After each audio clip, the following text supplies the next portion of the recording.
Hello, Staten Island. Is this for me? Wow, this is great. Great turnout. I had a whole speech. I'm not even going to give it. I don't want to keep this crowd away from Donald Trump. I want to report to you, though, one great thing. Donald Trump just was in the other room getting the endorsement of a very important group, the New York State Veteran Police Officers, because he loves law enforcement. Donald Trump is a supporter of our police, and I know so many people here on Staten Island. Border Patrol agents also endorsed him this week. But that's it. Without further ado, I have the honor of introducing the next president of the United States of America, Donald Trump.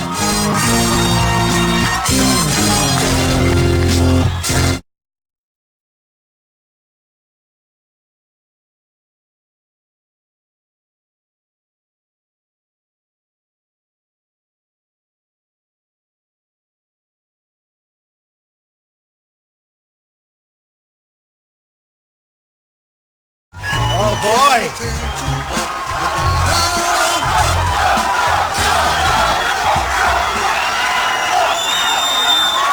Thank you, everybody.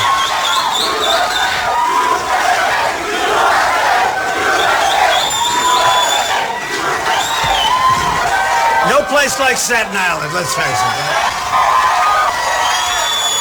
I've worked in Staten Island probably 5 summers. And my father always said, Staten Island, that's a great place. And, you know, I'm his son. He viewed safety. I mean, we have safety on Staten Island, right? You know who the safety is? Great police. Great police. They don't get enough credit. But we have great people on Staten Island, and I know it so well. And Grimes Hill and Tyson's Park and all of it. I love you, too. I love you, too. I was just with the owner of the hotel, great guy, and his wife who's much better than him, actually. And he said, this is the biggest crowd we've ever had in this hotel by far. There's people outside, there's people all over the place.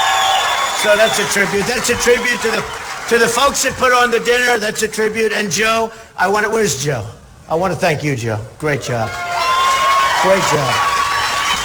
Just so you know, I'm sure you're not aware of this, there aren't too many Republicans on the council. Do we agree with that, Joe? Huh? 3. Okay. I thought there'd be 1. Yeah? That's okay. Good job. That tells me you're really good, right? All right. Well, I want to thank everybody. So, you know, coming out, and we have a big day. Folks, you have to get out tomorrow.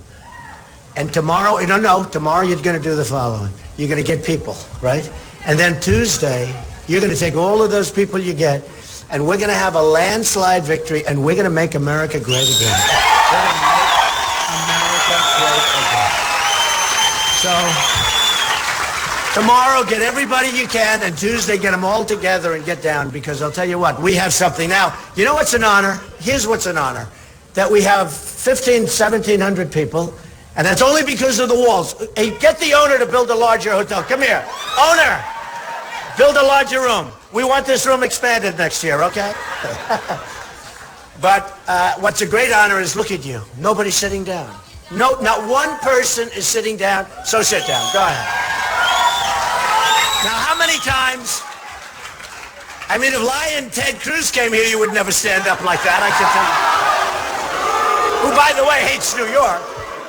Who hates New York. And the other one, you know, the Kasich, he comes in. Nobody knows who he is. And somebody said he did okay against Hillary. He has one negative ad. Nobody's hit him. Wait till they hit him. So here's the story.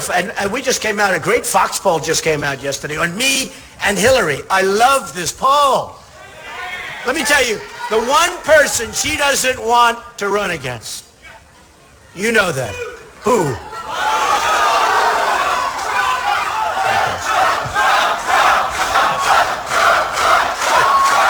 Now, the one person she doesn't want, you know, it's you know the story. It's crooked Hillary. She's as crooked as they come. And I'll tell you what, we are going to beat her so badly. And I'm going to do things that no other Republican that's running can do, or any Republican, period. I think, no, beyond. We have to get to the position. Don't forget this. I think we're going to make our delegates fairly easily. And I think we're going to be fine. I think the convention is going to be unity. I hope it's going to be unity because the Republican Party needs unity. It really needs unity.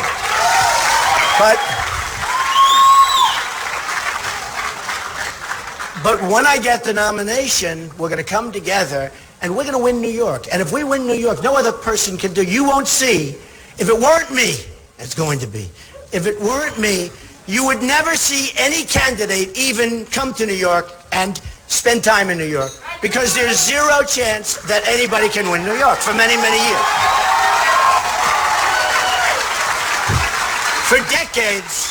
For decades, New York has not been won. And that's why you see the big poll numbers. Don't believe the polls. Go out and vote. Don't believe the polls. You know, the worst thing, they'll say, oh, Trump's going to do well, I don't have to vote. The more we win by, the...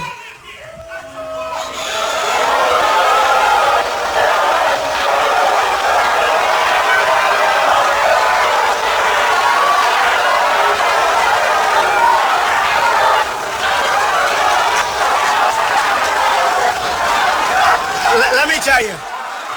Sorry.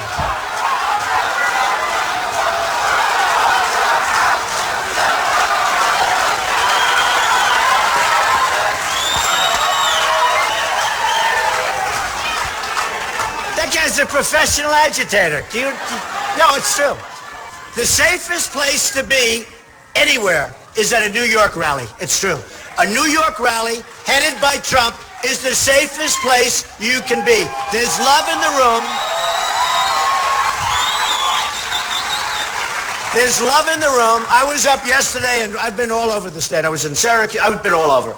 Big, big crowds. 20,000, 21,000 in Albany. Beautiful arena, by the way. 21,000. We were all over Rochester, and it's the safest place. And I say it all the time because the press refuses to say it. Now, I love you too, darling. They'll show this professional. You hear the way he got up and he stood, he's dressed all nicely. He's not for real. They'll show this guy. They'll say Trump had a protester in Staten Island. That'll be like 90% of the story. They won't say that we have a record crowd, the biggest in the history of a hotel that's how many years old? Come here, come here. Come here. The owner. How old is this hotel? 15. It's 15 years old, so we have I thought it was, you know, well, it looks very good. I was going to say I think it was older, but I'm not going to say that. Something nice about old. 15 years, the biggest crowd. Look, they're not going to say that. They're going to say, a man stood up, and he started shouting. And did you see that guy? That guy's a professional guy. He was paid to be here, probably. Okay, so let me just tell you. First of all, nobody has more fun than we do at our rallies. Do you agree with that? Nobody. And second of all, we have all this live television. It's always live. It's live. Look, there it is right up there. Look. Look, there it is. We're live, always live. Someday I wish you'd turn off the live television, then we could really have fun, right? It's always live. But let me give you, there's no place that's more fun, and there's no better people. And I have to say this, because we are on live television. We have to bring this country together. We have to unify this country. White, African-American, men, women, young, old. We have to bring not just the people, we have to bring our country together and remember it. And I'm a unifier. A lot of people smile when I say that. They think, oh, I want safety, I want security for our country, I want strong borders, we're going to have a wall, we're going to stop the drugs from coming in, we're going to have a war, believe me. Believe me. I mean, today, on the top of Drudge, Matt Drudge is a phenomenal person, a phenomenal guy. It's a big deal, top of Drudge. China is upset with Donald Trump. How dare them? So they go, they're upset. No, here's the story, the biggest story, top of Drudge, big story. China's upset because of the way Donald Trump is talking about trade with China. They're ripping us off, folks. It's time. I'm so happy they're upset. They haven't been upset with us in 30 years. They're never upset.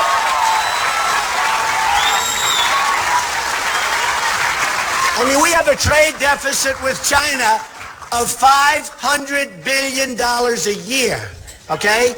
They tax, and you know, they said we're not living up to treaties. They're the ones that don't live up to the agreements. Because they tax. I have friends, they're manufacturers, they can't get their product into China, and when they do, they have to pay a tax on it. And let me tell you, it's them that's the problem. And they're going to treat us fairly, and they're going to treat us justly, or it's bye-bye, bye-bye. And what we don't know, because our leaders are incompetent, or, by the way, they're taken care of by the special interests, which also happens. You know, like Ted Cruz, he's got the oil industry, he's got all these people. Let me just tell you, they're taken care of by the special interests and the lobbyists, 100%. Because a friend of mine came up to me recently and said, Donald, I don't understand. Why would they have approved this deal? And a particular senator, why would he do it? Is he stupid? I said, no, he's very smart. He got huge campaign contributions. That's the only reason he's doing it. The guy said, but it's so bad for the country. I said, this senator couldn't care less about the country. He just cares about his campaign contributions. I'm self-funding my campaign. So, you know, I tell the story all the time. I love the story. It could be any company, but Carrier just left, as you know, Indiana. Indianapolis, Indiana. Great place, great city, tremendous people. And they just left. And they fired viciously 1,400 people. And they moved to Mexico. They said, we're moving to Mexico. You gotta see, many of you have seen the clip on television. It's all over the place. They say, sorry, we're moving to Mexico. Everyone's essentially fired, right? Like The Apprentice. You're fired. Vicious. No, vicious, though. And they're going to move to Mexico. And here's what they're going to do. They're going to make air conditioning. They make good product. I buy a lot of Carrier. I'm not buying them anymore, by the way. They make good product. They make good product. So they're going to move to Mexico. They're going to build a plant. They're going to sell it to the United States. They'll go through our Swiss cheese border. They're going to, but not if I'm president. It's not going to be Swiss cheese anymore. Oh, that's going to be a border. And by the way, people will come into our country, but they're coming in legally, folks. Legally, okay? Coming in legally. So they'll make their product and they'll sell their air conditioning units and they come in, no tax, no nothing. And here's what I do. My wife always says, please, please be more presidential. In other words, don't be so tough. We need toughness. Hey, by the way, in this room, I would say 95% of the people disagree with her, okay? Ivanka, my daughter too, she said, Dad, in the last debate, you know, I've won every debate according to all of the sites that do the polls. I've won every, I didn't know about debating. I never debated. I mean, I debate. My whole life is a debate. But the politicians, all they do is debate, right? They debate. Every night they debate. So who knew it was going to work out this way? And I've been center stage every single debate, meaning number one. Every single. We've been leading every single debate. But here's what we're going to do. So my daughter and my wife, they say, please, please, act more. So the last debate, I was much more, I was like this, and you know, they'd hit me a little bit, and I'd go, instead of hitting back, and I did well. It was much less exciting than the other debates, for one thing. And I won that debate. I actually won that debate by bigger numbers, so maybe they're not, but it was by far the most boring debate. Okay, that I can tell you. But here's what I do with Carrier. I'd say, congratulations on your new plant. Have many, many years of success. But here's the problem, and here's the bad news. Every unit that you make and that you send across our now very strong border, you're going to pay a 35% tax on that unit. Now, folks, and Staten Island has it. I have all your statistics here. I don't want to read them to you because you'll be depressed, okay?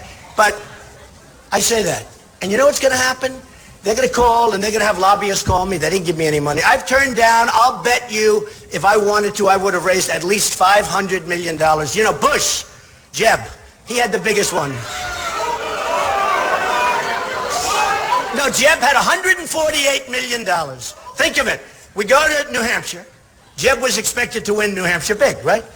So I win in a landslide, and I spent a tiny fraction. I spent $2 million, even less.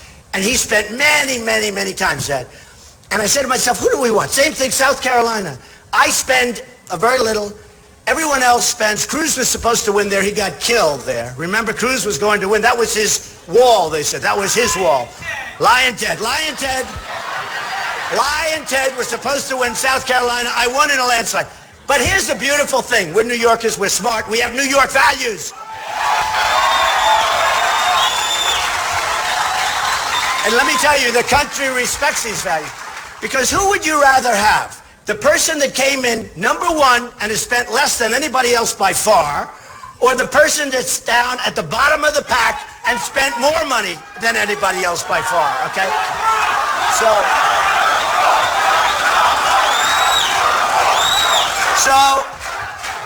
So I've spent, relatively speaking, I've spent far less money than anybody else. We didn't play in Colorado because it was run by the bosses. I only won. And by the way, just so you know, they lie. They lie. It's all a rigged deal. They lie.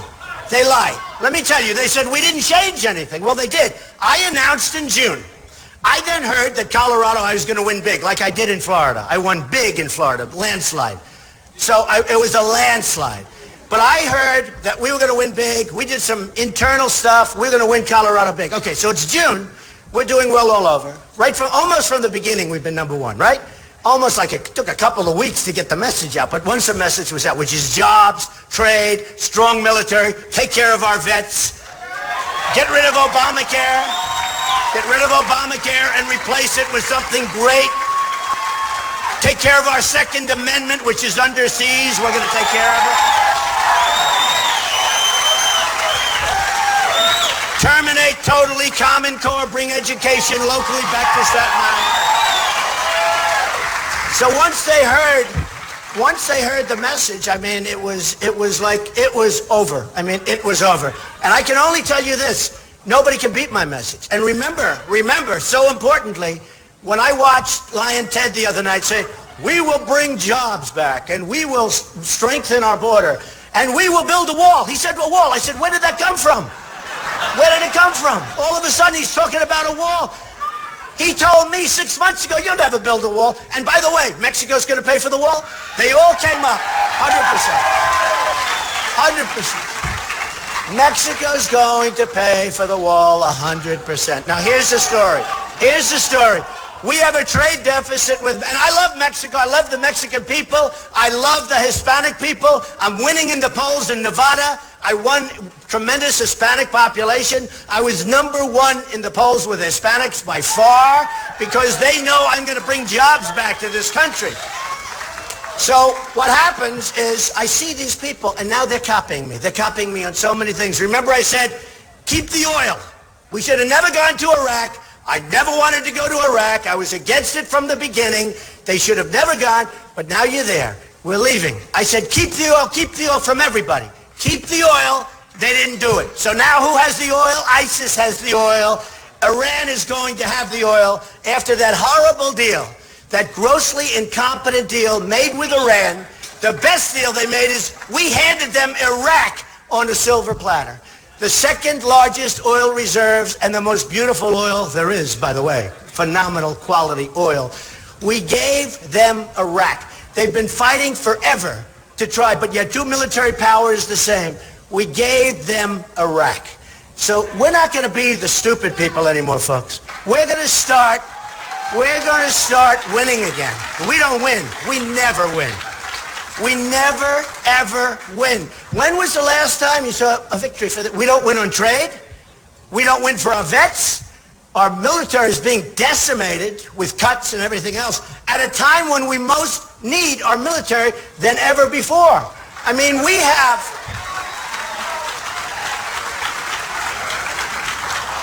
nuclear weapons that we don't even know if they work.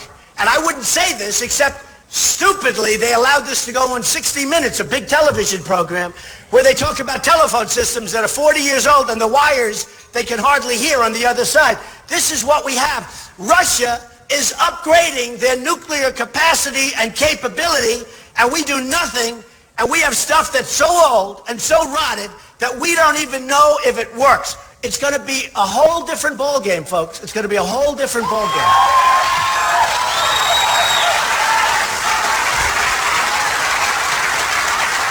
You know, Vladimir Putin said Donald Trump is a genius. He's going to do very well. That's a real genius. So he said, great. So these people that I'm running against, we want you to disavow his statement. I said, are you crazy? I'm not going to disavow that statement. Believe me, he's not going to get anything with that statement, except this. Wouldn't it be nice if we actually got along with Russia? Wouldn't it be nice? It would be okay. It's not so bad. I can think of other places to spend our money, all right? So here's the story. We're going to have a really big thing happening on Tuesday. And we've had this wonderful group of people. And look at you still standing. You people don't bother sitting down. Has this ever happened before? This has never happened before. No. Look at this. Nobody sits down. the press won't report that. This dishonest media, the most dishonest group of people, they won't report it. Fox is not going to report it. A new reporter will take his place. Fox won't report it. What's going to happen is this. I hope you heard that, John. What's going to happen is this. They're going to say, we're in Staten Island. Donald Trump just made a speech. Thank you very much. Good luck. They're not going to say that the audience was packed, the biggest crowd they've had in 15 years. They're not going to say, don't forget, this is your big dinner. This is your Lincoln Day. But they're not going to say that. They're not going to say that not one person in the audience for a 20-minute speech sat down. Nobody's seen that before. So here's the story. On Tuesday, you're going to go vote. You're going to get everybody you can. You're going to go vote on Tuesday. And when you vote, you're going to look back on that vote and this day, but that vote much more importantly. You're going to look back and you're going to say, that was the greatest vote I've ever cast, ever, ever, ever.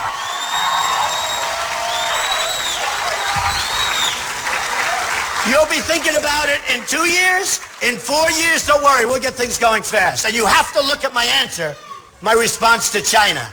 You have to look at it because it's what somebody has to say. We can't continue to be ripped off like we're being ripped off, folks. So you've got to look at it. And it's not war. I'm not talking about war. But they have waged economic war against us. What China has done, you know, we have rebuilt China, just so I hope you're all happy with that. In the meantime, you can't get funding for your schools in Staten Island, right? Or your roads, which have potholes, I hate to say. So, just so you understand, we have rebuilt China. They have bridges going up. They have railroads like you've never seen. We have the old Long Island Railroad. Chug, chug, chug, chug. It runs into a train in front of it. You saw that the other day, a big collision where they have collisions. And it's like we're a third world country, folks.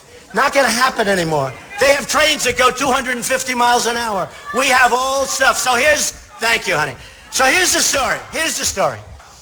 What China's done to us, and this is only one country. I hate to use them, but they're the biggest abuser. They abuse us. It's beyond belief. And I'm not angry at China. In fact, I respect them. I made a lot of money dealing with China, a tremendous amount of money. I built a great company. I made a tremendous amount of money. I'm not angry at China. I'm angry at our leaders for being so incompetent that they allow it to happen. So, and I said this as part of my response to the Wall Street Journal when they just called. I said, in the history of the world, this is the greatest theft ever perpetrated on anyone or any country, what China has done to us. It's the greatest single theft. They've taken our jobs. They've taken our money. I mean, I see the buildings that are empty all over Staten Island, and I see them up in Rochester, and I see them in Albany, and I see them in Rome, our Rome. I see them all over. I was out on the island. I was out in Bethpage, and you see what's going on. It's really, really sad. That's not going to happen anymore with me. It's going to be turned around fast. And you know, the truth is we have the cards. So here's the story. We don't win anymore. We lose all the time. Our military can't win. We can't beat ISIS. Can you imagine General George Patton, who was so rough that he would be thrown out of the army? Right now, he couldn't even be a general. They'd throw him out. You know why? He's not politically correct. We need less political corrective.